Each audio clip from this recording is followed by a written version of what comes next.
चलिए मेरे प्यारे बच्चों, रूल नंबर 9 तक हम लोगों ने कंप्लीट कर लिए। अब एक रूल मैं आपको ऐसा बताने जा रहा हूं जिसकी ट्रिक बड़ी मजेदार होगी। जैसे कि आपको याद होगा, मैंने पिछली क्लास में आपको each of, any of, one of, any of, none of, either of, neither of बताया था। लेकिन मैंने कहा था कि उस केस में सब्जेक्ट प्लूरल रहेगा, हेल्पिंग वर्ब सिंगुलर रहेगा।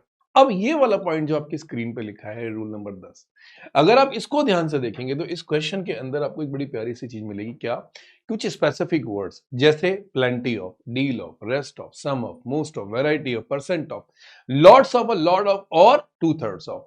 ये वर्ड्स ना उन शब्दों के साथ यूज करना जो शब्द दोनों यानी काउंटेबल और अनकाउंटेबल दोनों हो। यानी मेरी बात समझना, काउंटेबल वो जो वर्ड्स थे each of, any of, none of जो हमने पढ़ा था वो सिर्फ काउंटेबल के लिए था। लेकिन यहां पर क्या है बच्चे कि अगर इनके बाद आने वाला वर्ड काउंटेबल है यानी जो नाउन है या सब्जेक्ट है, तो मेरे बच्चे आप हेल्पिंग वर्ब हमेशा क्या लगाओगे? प्लूरल लगाओगे। जैसे कि plenty of books, a good deal of boys, A lot of work, work uncountable चला जाएगा। इसी तरह मेरे बच्चे मैंने बोला अगर इन शब्दों के बाद अगर आप अनकाउंटेबल नाउन का इस्तेमाल करोगे, अनकाउंटेबल मतलब मेरे बच्चे जिसको आप नहीं गिन सकते, तो इनके केस में जो आप हेल्पिंग वर्ब लगाएंगे वो सिंगुलर लगाएंगे। कुल मिला के बस आपको अपने एग्जाम में एक छोटी सी बात देखनी है और पॉइंट सीधा क्या देखना है कि मेरे दोस्त आपके एग्जाम में क्या आ गया? कुछ नहीं आया। सिंपल सा रूल क्या आया कि अगर किसी एग्जाम्पल में plenty of, deal of, variety of, rest of, some of, percent of, two thirds of, lot of, lots of, कुछ भी ऐसा दे रखा हो, आप इसके बाद अपने सब्जेक्ट को डिफाइन करना। आपका सब्जेक्ट काउंटेबल है यानी जिसको आप गिन सकते हो, तो आप हमेशा जो हेल्पिंग वर्ब होगा वो प्लूरल लगाएंगे। मेरे बच्चे अगर आपका सब्जेक्ट अनकाउंटेबल होगा, ऐसा हेल्पिंग वर्ब जिसे आप नहीं गिन सकते, तो मेरे बच्चे आप सिंगुलर लगाएंगे। जैसे एग्जांपल नंबर 1 अगर मैं इसकी बात करता हूं, एग्जांपल नंबर 1 में लिखा है मोस्ट ऑफ द गर्ल्स। मेरे प्यारे बच्चों इस क्वेश्चन में एक वर्ड गिवन है and the word is what? Most of. Yes और नो? अब इस मोस्ट ऑफ के बाद अगर आप ध्यान से देखें तो यहां पर मेरे बच्चे क्या लिखा है? गर्ल्स, यानी गर्ल्स यहां पे काउंटेबल है और ये प्लूरल है, तो जाहिर सी बात है मैं इसके बाद वाला हेल्पिंग वर्ब या वर्ब भी प्लूरल बनाऊंगा। लेकिन मेरे बच्चे क्या इस गर्ल्स के हिसाब से हैज सही था? सर गलत था। इस हैज की जगह मेरे बेटे राइट आंसर यहां पर क्या आना चाहिए था? हैव आना चाहिए था। आपके एग्जाम में सीधा सीधा आंसर नजर आएगा, आपको रटने की जरूरत नहीं है, बहुत डीप में जाने की जरूरत नहीं है। सीधी बात, नो बकवास कि plenty of, deal of, rest of, some of, most of कुछ भी दे रखा हो, सब्जेक्ट पे ध्यान दो। जैसे इस क्वेश्चन में मेरे प्यारे बच्चों यहां पर क्या लिखा है? ए लॉट ऑफ। मेरे बच्चे जैसे ही देखा ए लॉट ऑफ, मेरे दोस्त इस ए लॉट ऑफ के बाद क्या लिखा है? मनी। मनी क्या है? एक अनकाउंटेबल है जिसको गिना नहीं जा सकता। पैसा रुपीस गिना जा सकता है, मनी शब्द अनकाउंटेबल है। और जब मनी मेरे बच्चे अनकाउंटेबल है तो इस अनकाउंटेबल के केस में आप नीड वर्ड यूज नहीं करेंगे। अगर आपको यूज करना है तो मेरे बच्चे आप क्या यूज करेंगे? नीड्स यूज करेंगे। क्यों? क्योंकि आपका सब्जेक्ट सिंगुलर था, तो आपकी वर्ब और हेल्पिंग वर्ब भी सिंगुलर होगी। जैसे अगला क्वेश्चन, मेरे दोस्त यहां पर क्या लिखा है? 3 पार्ट्स। किसका? ध्यान से देखना, 3 parts of this work. That means हम किसकी बात कर रहे हैं? वर्क। वर्क काउंटेबल है अनकाउंटेबल? इससे इजी मेथड नहीं मिलेगा। सीधी बात, नो बकवास वाला कंसेप्ट है। क्वेश्चन नो डाउट अपने आप में बड़ा शानदार है, मैंने आपको बताया 3 पार्ट्स ऑफ दिस वर्क। मेरे दोस्तों जैसे ही आपने वर्क देखा, क्या इस वर्क के साथ मेरे बच्चे आर लगाओगे? नहीं सर, क्या लगाएंगे? इज लगाएंगे। यानी सिंपल सा रूल है।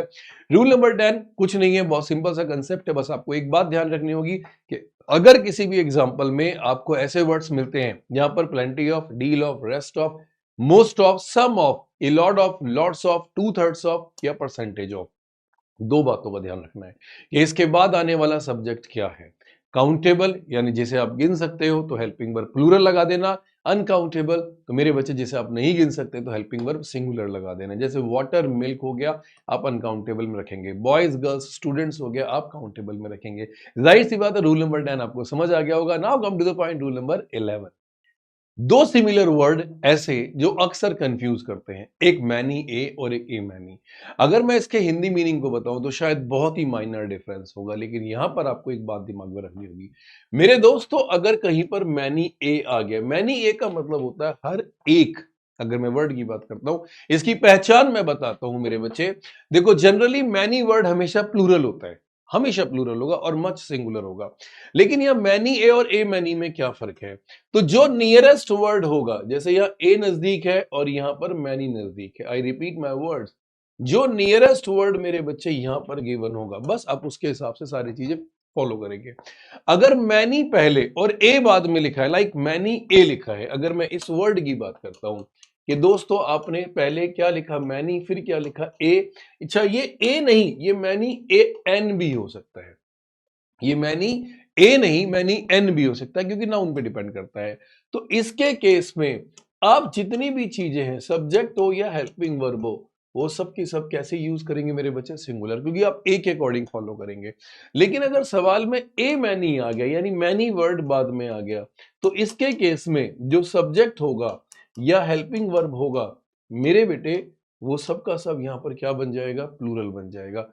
दो बातें दिमाग में रखनी है, पेपर में 99.9% मैं लिख के दे रहा हूं, 99.9% ये वाला वर्ड आता है, ना कि नीचे वाला वर्ड आएगा। ओपनली चैलेंज है, ऐसा कोई पेपर ना बनाओ जिसमें क्वेश्चन ना दिखाओ, लेकिन जब आएगा तो आपको फंसाएगा। सिंपल सा रूल मैंने बताया मेरे दोस्त, many a is the most important word. अब ये देखो मेरे दोस्तों, यहां पर इस सवाल में मेरे प्यारे बेटे क्या लिखा है? Many a. और इस सवाल में मेरे प्यारे बच्चों यहां पर एग्जैक्टली क्या लिखा है? ए मैनी। दोनों में आपको फर्क नजर आया? मैनी ए और ए मैनी दोनों कंफ्यूज करेंगे, लेकिन आपको ध्यान रखना है, जैसे ही मैनी ए देखा, ए के हिसाब से स्टूडेंट बिल्कुल ओके, इज बिल्कुल ओके। अब मैनी के हिसाब से मेरे बच्चे स्कॉलर्स बिल्कुल ओके, आर बिल्कुल ओके। लेकिन अगर सवाल ऐसे नहीं, अगर क्वेश्चन मेरे बच्चे ऐसे गिवन होता, मैनी ए स्टूडेंट्स, अगर मैं इस क्वेश्चन की बात करता और यहां लिखा होता many a students are frustrated, क्या ये सवाल मेरे बच्चे सही होता? आप लॉजिकली इस क्वेश्चन को समझते। अब आप कहते कि नहीं सर, मैनी ए को ए मैनी बना देते, नहीं कर सकते, आप मैनी ए को चेंज नहीं कर सकते। तो मेरे दोस्तों, इस क्वेश्चन में आपको याद होगा कि इस मैनी ए के अकॉर्डिंग ये स्टूडेंट्स नहीं होगा, स्टूडेंट होगा, और आर नहीं होगा मेरे प्यारे बच्चों, सिंपली क्या होगा? इज होगा। तो ऐसे सवालों को दिमाग में रखना कि ए मैनी और ए मैनी और मैनी ए में क्या फर्क होता है। तो ए मैनी मेरे बच्चे याद रखना, बहुत सारों को यूज करना है, और मैनी ए यानी हर एक को यूज करना है। ज्यादातर पेपर में मैनी ए वर्ड आएगा, और मेरे बच्चे इसके केस में हर चीज आपको क्या लेके चलनी है? सिंगुलर लेके चलनी है। इस सवाल को एक बार जरूर करके देखना। दोबारा एक बार इनके सवाल दिखाता हूं, शायद आपको समझ नहीं आया होगा, लेकिन क्वेश्चन नो डाउट बहुत अच्छे। मेरे दोस्तों, मैंने क्या बोला कि मैनी ए के केस में अगर मैं इसकी बात करता हूं मेरे बच्चे, तो मैनी ए के केस में जो आपका सब्जेक्ट होगा वो सिंगुलर होगा, और मेरे बच्चे जो आपका हेल्पिंग वर्ब होगा वो सिंगुलर होगा। लेकिन अगर मैं ए मैनी लगा देता हूं, ध्यान से मेरी बात समझना, ए मैनी, तो इसके केस में सब्जेक्ट प्लूरल होगा, और इसके केस में हेल्पिंग वर्ब मेरे बेटे प्लूरल होगा। यानी कुल मिला के जो नियरेस्ट वर्ड होगा मैनी और ए, उसके हिसाब से फॉलो करना है। सवाल मेरे बच्चे बिल्कुल क्लियर था, मैनी एन। अब देखो यहां पर बेटा क्या आ गया? एन। इस एन के हिसाब से एम्प्लॉयज वर्ड सही है या गलत है? सर गलत है। एम्प्लॉयज की जगह सिंपली मेरे बच्चे क्या आना चाहिए? एम्प्लॉय वर्ड आना चाहिए। तो many a an employ, many अब मैन, इस सवाल की मेरे बच्चे हम बात करते हैं। तो मैनी ए के साथ मैन बिल्कुल सही था, हैव मेरे बेटे गलत था, और हैव की जगह राइट आंसर सीधा सीधा यहाँ पर क्या आ जाएगा? हैज आ जाएगा। क्वेश्चन अपने आप में नो डाउट क्लियर हो गया। अब सवाल था a great many, A many, तो इस मैनी के हिसाब से स्कॉलर सही था, हैज गलत था, और सीधा सीधा मेरे बच्चे आंसर क्या आ जाएगा? हैव आ जाएगा। यहां भी क्लियर हो गया। अब ये देखो ए मैनी, यहां पर वुमेन वर्ड गलत है, क्योंकि वुमेन की स्पेलिंग यहां पर मेरे बच्चे गलत थी, और WOMEN आना चाहिए। तो ये याद रखना कि अक्सर पेपर में मैनी ए और ए मैनी को लेके कंफ्यूजन होगी, लेकिन याद रखना 100 रूल्स में ये रूल अपने आप में बहुत ज्यादा स्टैंड करता है, और इस रूल को भूलना बिल्कुल भी मत, खासकर मैनी ए को, जो आपके एग्जाम में आने के चांसेस बहुत ज्यादा है। रूल नंबर 12 मेरे प्यारे दोस्तों, ये बहुत इंपॉर्टेंट रूल है सब्जेक्ट वर्ब एग्रीमेंट का, अपने आप में सबसे इंपॉर्टेंट रूल माना जाता है। आपने अक्सर देखा होगा एक वर्ड, मेरे बच्चे, एक वर्ड है नंबर। ये नंबर वर्ड आपके लिए बहुत इंपॉर्टेंट है, यानी जिस पेपर में ये नंबर वर्ड आ गया, ये बात दिमाग में रखना कि ये अपने आप में ही आंसर देके जाएगा। कोई भी क्वेश्चन मेरे बच्चे हो, इसके पीछे की थ्योरी पढ़ने की जरूरत नहीं है, सीधी बात, नो बकवास। यहाँ पर एक ही चीज कहता है कि नंबर वर्ड देखा, दिमाग में लगाने की जरूरत नहीं है। अब ये देखो कि मेरे बच्चे, इस नंबर से पहले क्या दे रखा है। अगर नंबर से पहले मेरे बेटे ए दे रखा है, आप देख रहे हो मेरे बच्चे, ये बहुत इंपॉर्टेंट चीज है, क्योंकि नंबर से पहले दो चीजें आएंगी, या तो मेरे बच्चे ए आएगा या दा आएगा। हम दा की तो बात ही नहीं कर रहे, हम बात कर रहे हैं कि नंबर से पहले अगर ए आ गया। तो दोस्त हमेशा जिंदगी में ध्यान रखना इसकी केस में कि हमेशा नंबर के बाद आने वाला जो नाउन होगा, ये ध्यान रखना, वो हमेशा प्लूरल रहेगा, क्योंकि ऑफ लग गया ना, और ऑफ के बाद प्लूरल होगा। इवन नंबर से पहले ए लग गया, ये इसकी सबसे बेहतरीन ट्रिक बताने जा रहा हूं कि अगर नंबर से पहले ए लिखा हुआ है तो आप हेल्पिंग वर्ब प्लूरल लगाएंगे, और आपके दिमाग में क्या आ रहा होगा, सर ए के हिसाब से तो सिंगुलर आएगा। नहीं मेरे प्यारे बच्चों, आप ध्यान रखना कि नंबर के पहले अगर ए आ रहा है तो आप हेल्पिंग वर्ब हमेशा प्लूरल लगाएंगे, इस बात को दिमाग में रखना। तो सवाल बिल्कुल समझ आ गया मेरे बच्चे, नंबर से पहले अगर ए आ गया तो हमेशा ध्यान रखना हेल्पिंग वर्ब प्लूरल यूज करना है। सवाल था a number of students is absent today. अब आप पूरे एग्जांपल को नहीं पढ़ेंगे, आपको सिर्फ नंबर वर्ड देखना है, यस और नो। अब नंबर पे टारगेट लेके चलो और आपके एग्जाम में सीधा सीधा आंसर आपको मिल जाएगा। तो मेरे बच्चे, मैंने रूल क्या बताया, नंबर से पहले ए देखना है। तो जैसे ही मेरे दोस्त आपने नंबर से पहले क्या देखा, ए, दैट्स माय पॉइंट। सब्जेक्ट हमेशा प्लूरल रहेगा दोनों में, बस इस इज को काट के आपने क्या करना है, आर करना है। That's my answer. यानी सिंपल सा रूल है कि नंबर को देखा और आर्टिकल देखा, नंबर से पहले ए लगाया, that's enough. A number of, a large number of, a great number of, कुछ भी दे दे उन्हें कोई फर्क ही नहीं पैदा वीरे। सीधी बात में बकवास क्या कहता है, नंबर से पहले ए देखो, हेल्पिंग वर्ब प्लूरल लगाओ। अब इस सवाल में देखिए मेरे प्यारे बच्चों, ये क्या लिखा है, नंबर, यस और नो। अब इस नंबर से पहले क्या लिखा है, ए, तो जाहिर सी बात है हेल्पिंग वर्ब मेरे बेटे क्या होगा, प्लूरल।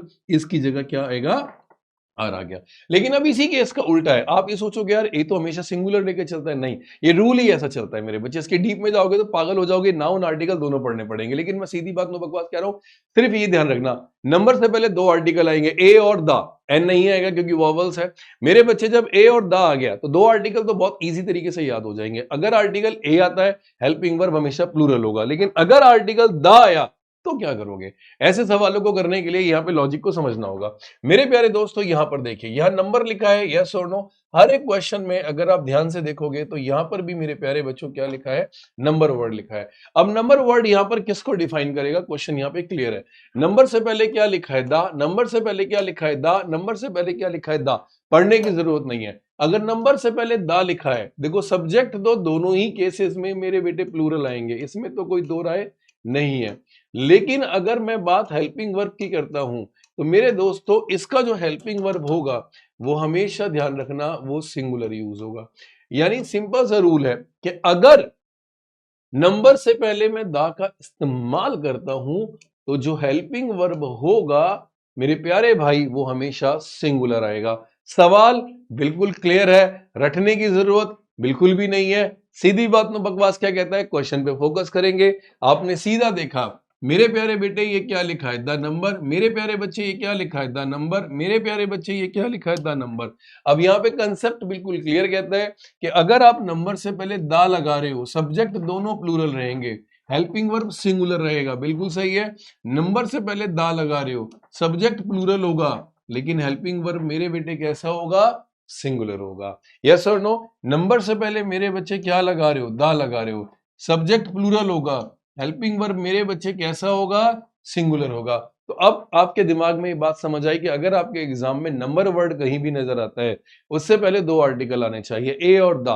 अब यहां पे आपको ध्यान रखना है, अगर ए आएगा हेल्पिंग वर्ब प्लूरल यूज करना है, दा आएगा हेल्पिंग वर्ब सिंगुलर यूज करना है, और यहीं से आपके मार्क्स जुड़ना शुरू हो जाएंगे। वर्ब एग्रीमेंट का एक आखिरी रूल, रूल नंबर 13। यहां से नंबर के बाद एक नई चीज और आती है मेरे दोस्तों। कुछ वर्ड्स आपने देखे होंगे, अमाउंट, क्वांटिटी, सम, टाइम, डिस्टेंस, नोट्स या नोट। मेरे बच्चे इन वर्ड्स को क्या मानते हो, ये वर्ड अपने आप में बहुत बेहतरीन है। आप हर एक वर्ड के बारे में आपको टीचर पढ़ाते हैं, लेकिन मैं कहता हूं क्यों पढ़ना, आप सीधी बात में बकवास पे जाइए ना। अगर किसी एग्जाम्पल में मेरे प्यारे बच्चों आपको amount, quantity, distance, time, note, period, ऐसा कोई भी शब्द मिलेगा, रटना नहीं, समझना नहीं, पढ़ना नहीं, सीधा आंख बंद करके बस आपने एक ही वर्ड लगा देना है, और हेल्पिंग वर्ब क्या आएगा, हमेशा सिंगुलर आएगा। यानी इज आएगा, आर नहीं आएगा। यानी मेरे प्यारे बच्चों वाज आएगा, वर नहीं आएगा। ये दिमाग में रखना मेरे बच्चे।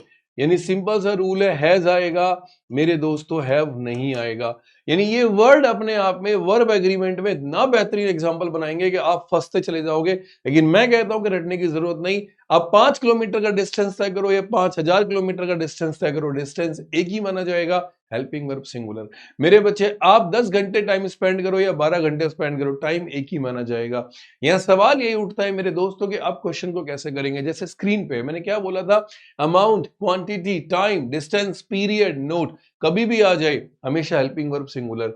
200 रुपीज ब्लैंक लॉस्ट यस्टरडे, कहता है 200 रुपए कल खो गए, ऑप्शन में क्या आएगा, वाज या वर। अरे मेरे भाई यहां पे ध्यान से देखिए, जब आपकी जेब से 200 रुपए गिरे होंगे तो मेरे प्यारे बच्चों यहाँ पे 100 के कितने नोट गिरे होंगे, आपके 2 गिरे होंगे। 50 के मेरे बेटे 4 नोट गिरे होंगे। 20 के मेरे बेटे 10 नोट गिरे होंगे। और मेरे बच्चे 10 के 20 नोट गिरे होंगे। आपके मन में आ रहा होगा कि सर एक नोट भी तो गिरा होगा, मैंने नोट वर्ड लिखा कहां था, नहीं लिखा था ना। तो जो भी गिरा एक से ज्यादा, यानी इस क्वेश्चन में 200 रुपीज वर आएगा। क्यों आएगा? क्योंकि सर इस क्वेश्चन में ना तो अमाउंट वर्ड है ना क्वांटिटी वर्ड है, और 200 रुपए जब गिरे तो वो किस फॉर्म में गिरे होंगे हमें नहीं पता, लेकिन जो भी गिरे होंगे एक से ज्यादा गिरे होंगे। क्योंकि अगर 200 रुपए का नोट गिरा होता तो वहां लिखा होता 200 रुपी नोट। तो जब मैंने नोट वर्ड लिख दिया, पढ़ने की जरूरत ही नहीं थी, सीधा सीधा मेरे बच्चे आपको हेल्पिंग वर्ब क्या लगाना था, सिंगुलर लगाना था। That's my point. ऊपर वाले में मैंने बच्चे वर्ड क्यों लगाया? क्योंकि 200 रुपए गिरे, ना तो अमाउंट वर्ड था ना क्वांटिटी वर्ड था, और ना ही 200 रुपए को बाइफरकेट कर रखा था कितने गिरे। अगला सवाल, 200 rupees blank a large amount. बाबू ये क्या लिखा है यहाँ पे? अमाउंट वर्ड लिखा है। अमाउंट हो गया, क्वांटिटी हो गया, डिस्टेंस हो गया, जब ये आ जाए पूरा सेंटेंस छोड़ दो, सिर्फ हेल्पिंग वर्ब पे फोकस करना है। तो जैसे ही अमाउंट वर्ड देखा प्लूरल काट देना, सीधा सीधा मेरे बेटे आंसर क्या आएगा, वॉज। अब बताओ इससे आसान तरीका कहीं है? नहीं है। आप हर वर्ड के बारे में धीरे धीरे पढ़ रहे हो, लेकिन सीधी बात नो बकवास, मैंने क्या बोला, अमाउंट, क्वांटिटी, टाइम, पीरियड, सम, डिस्टेंस, नोट, जब भी नजर आए हेल्पिंग वर्ब हमेशा मेरे प्यारे दोस्तों कैसे यूज होना चाहिए, सिंगुलर यूज होना चाहिए। ये वर्ड आपको आंसर देके जरूर जाएंगे। अब आपको मेरी बात बहुत अच्छी तरह समझ आ गई होगी। मैंने आपसे सिर्फ एक लाइन बोली थी, मैंने बोला था मेरे बच्चे अमाउंट, क्वांटिटी, टाइम, पीरियड, सम, डिस्टेंस। मेरे बच्चे इनके केस में आप जो हेल्पिंग वर्ब यूज करोगे वो हमेशा मेरे दोस्त कैसा यूज होगा, हमेशा सिंगुलर यूज होगा। और जाहिर सी बात है ये कंसेप्ट अब बहुत अच्छी तरह समझ गए होंगे। आपकी स्क्रीन पे कुछ एग्जांपल्स हैं। ही वॉक्स 5 miles which are really a great distance। ठीक है। अब दोस्त इस क्वेश्चन में एक वर्ड यहां पर गिवन है, और वो वर्ड मेरे प्यारे बच्चों आप ध्यान से देखिए कि वो वर्ड एग्जैक्टली यहां पर क्या है। वो वर्ड मेरे बच्चे यहां पर क्या गिवन है, डिस्टेंस वर्ड गिवन है। तो जैसे ही आप डिस्टेंस वर्ड देखोगे तो इसके केस में जो हेल्पिंग वर्ब आएगा वो सिंगुलर आएगा। आर की जगह बच्चे क्या आना चाहिए था, इज आना चाहिए था। पूरे सेंटेंस को नहीं पढ़ना है, सीधी बात नो बकवास। मेरे दोस्त 500 rupees a large amount 10 years ago। बाबू ये क्या लिखा है, अमाउंट वर्ड लिखा है। जैसे ही अमाउंट वर्ड देखा हेल्पिंग वर्ब सिंगुलर आएगा। तो यहां पर बचे 500 rupees a large 10 amount 10 years ago। अब यहां पर ना एक ब्लैंक था, यहां पर एक ब्लैंक था। अब इस ब्लैंक में आप मुझे बताएंगे कि वॉज आएगा या वर आएगा। खुद सोचो बेटा, यहां पर वॉज आएगा। क्यों आएगा? क्योंकि सर सिंपल सा रूल है, क्योंकि इसमें अमाउंट वर्ड है। And the last question, 12 hours is या are a great time to learn vocabulary. 12 घंटे एक बहुत आइडियल टाइम माना जाता है वोकैब सीखने के लिए। मेरे प्यारे बच्चे इस क्वेश्चन में यहां पर एक वर्ड गिवन था, क्या, टाइम। जैसे ही टाइम देखा इसमें है ये रहा। सर टाइम के केस में जो हेल्पिंग वर्ब आएगा वो हमेशा क्या आएगा, सिंगुलर आएगा। तो कुल मिला के एक चीज तो साफ साफ नजर आ गई कि अगर आप डीप में जा रहे हो तो डीप में जाना आपका तय है, इसमें कोई दो राय नहीं है, लेकिन उसके लिए आपको समय चाहिए होगा। लेकिन अगर आप एग्जाम से पहले कुछ वर्ड्स देखना चाहते हो जो एग्जाम में सीधा सीधा आ जाए, तो याद रखना अमाउंट, क्वांटिटी, टाइम, पीरियड, सम और डिस्टेंस और नोट जब भी यूज होंगे इसके केस में हेल्पिंग वर्ब हमेशा सिंगुलर यूज होगा।